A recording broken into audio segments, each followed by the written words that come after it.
warahmatullahi wabarakatuh. Kembali lagi bersama saya Novian Dito Freddy Rahmadi, NIM C10111818143, Prodi Agroteknologi A 2018, Universitas Tanjung Pura. Nah, di video kali ini akan bersih tentang kegiatan wawancara terhadap petani kelapa sawit dan juga kegiatan-kegiatan apa yang dilakukan di perkebunan kelapa sawit tersebut. Mau tahu seperti apa kelanjutannya?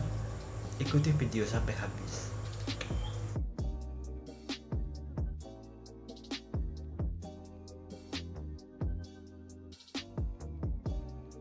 Di sini ada Pak Januardi. Di sini saya akan mewawancarai Bapak. Baik, Bapak, di sini Bapak kan petani kelapa sawit. Sudah berapa lama Bapak bertani kelapa sawit? Kalau untuk petani kelapa sawit baru-baru saja sekitar 5 tahunan inilah. Ya, sebenarnya profesi saya ini sebagai karyawan swasta di perusahaan PT SAM Indo Agro, tepatnya di PKS Bukit Ajong. Sebelumnya saya mau bertanya, apa yang melatar belakangi Bapak untuk memulai usaha kelapa sawit ini? Melatar belakangi kenapa saya memilih kelapa sawit ini karena prospeknya cukup cerah dan menjanjikan. Ini terbukti dengan adanya kelapa sawit di daerah ini, tepatnya di daerah Margin Jaya ini dan Parindo sekitarnya, sangat terangkat sekali perekonomian masyarakat dengan adanya pembukaan lahan untuk perkebunan kelapa sawit. Itulah yang memotivasi saya untuk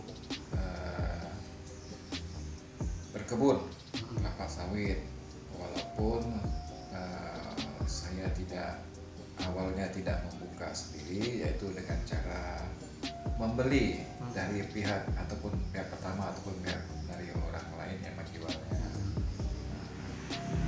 Saja.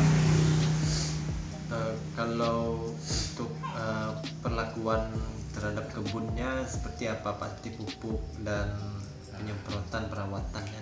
Kalau untuk penyemprotan memang itu harus, ya, itu harus. Kenapa?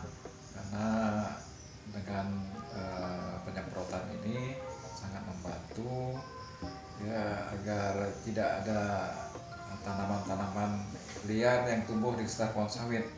Ya, gulma-gulma itu mesti harus dibasmi, ya, dengan herbisida.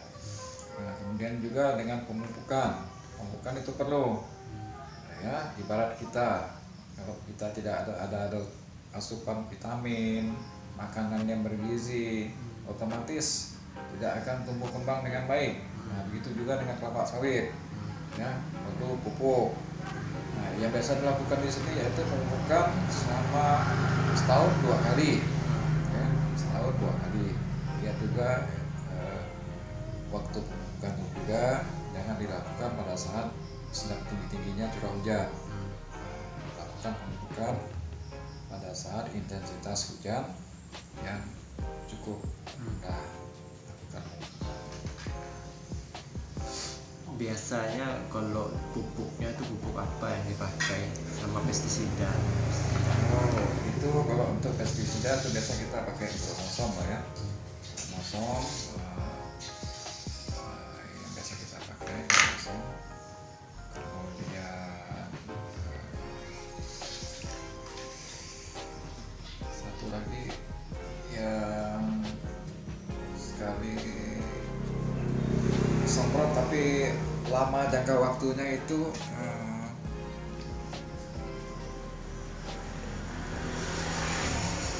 Apa itu? Runduk. Roundup. Iya, Roundup. Roundup. Nah, kalau Promosom ini dia langsung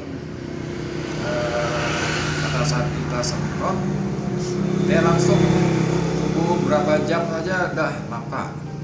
Ya, tidak sampai ke akarnya, tapi kalau Roundup ini memang hari ini kita semprot, cuaca bagus, tunggu sekitar 4-5 hari baru nampak.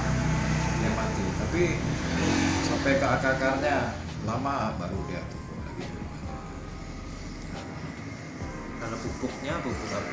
Kalau pupuk biasa orang pakai pupuk tunggal di perusahaan ini, pupuk tunggal. Nah, tapi kalau kita yang ngelola sendiri ini, kita lihat juga anggaran kita. Tapi yang biasa dipakai yaitu pupuk lengkap NPK. Nah, jadi unsur-unsur hara itu sudah cukuplah ada di situ. Nah, yang penting pokok sawit ini harus kita pupuk, jangan sampai tidak dipupuk. Nah, kalau tidak dipupuk bagaimana kita mau mendapatkan hasil? Iya. Nah, Nah, kalau untuk pemanenannya berapa kali sebulan? kalau pemanenan, yang saya punya ini sebulan sekali dipanen. Itu ada 4 orang tenaga kerja kita upah karena kita tak ada punya waktu, karena kita juga bekerja sebagai karyawan. Nah, jadi mau tak maulah kita mengupah dengan sistem upah. 4 orang itu sekali panen itu per orang 150.000. Makan kita yang tanggung. Nah, kemudian angkutan juga mobilnya kita 200.000. Itulah. Kalau penjualannya di mana jualnya? Kalau kita jual di PKS. Nah, Bukit Ajong Factory kita jual di PKS. Kalau kendala-kendala dalam bisnis ini seperti apa, Pak? Kendala-kendalanya itu terutama masalah jalan. Nah, saat ini di tempat kita ini lagi musim hujan. Perbaiki jalan hari ini, besok udah rusak, hujan lagi. Jadi susah. Nah, untuk hantaran buah ke pabrik ini seharusnya hari ini diantar, bisa 2-3 hari nanti baru sampai ke pabrik. Nah, otomatis buah sudah susut. Nah, sampai di pabrik buah udah susut, jauh susut. Nah, itulah kendala-kendala kita di sini. Terutama masalah jalan. Ada perbaikan dari perusahaan, tapi karena kondisi saat ini hujan, jadi tidak maksimal. Jadi di sini intinya perusahaan sawit ini membawa banyak keuntungan yang ini. Ya, betul. Oke. Saya rasa sekian ya wawancara hari ini, Pak. Terima kasih ya, Pak. Terima kasih, sama-sama.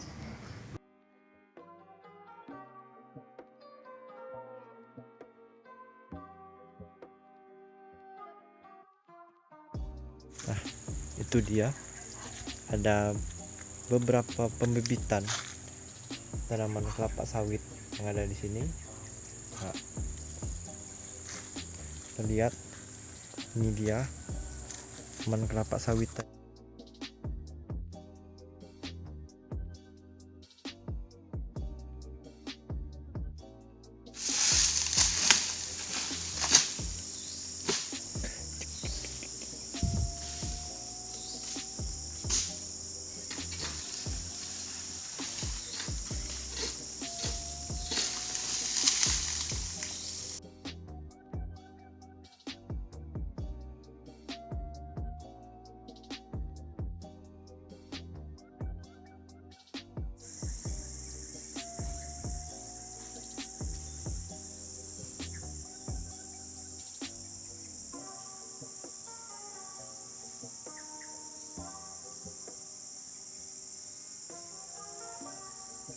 Itu dia, sekian video dari saya. Jikalau ada kesalahan, saya mohon maaf. Akhir kata saya ucapkan terima kasih. Wassalamualaikum warahmatullahi wabarakatuh. Sampai jumpa di video berikutnya.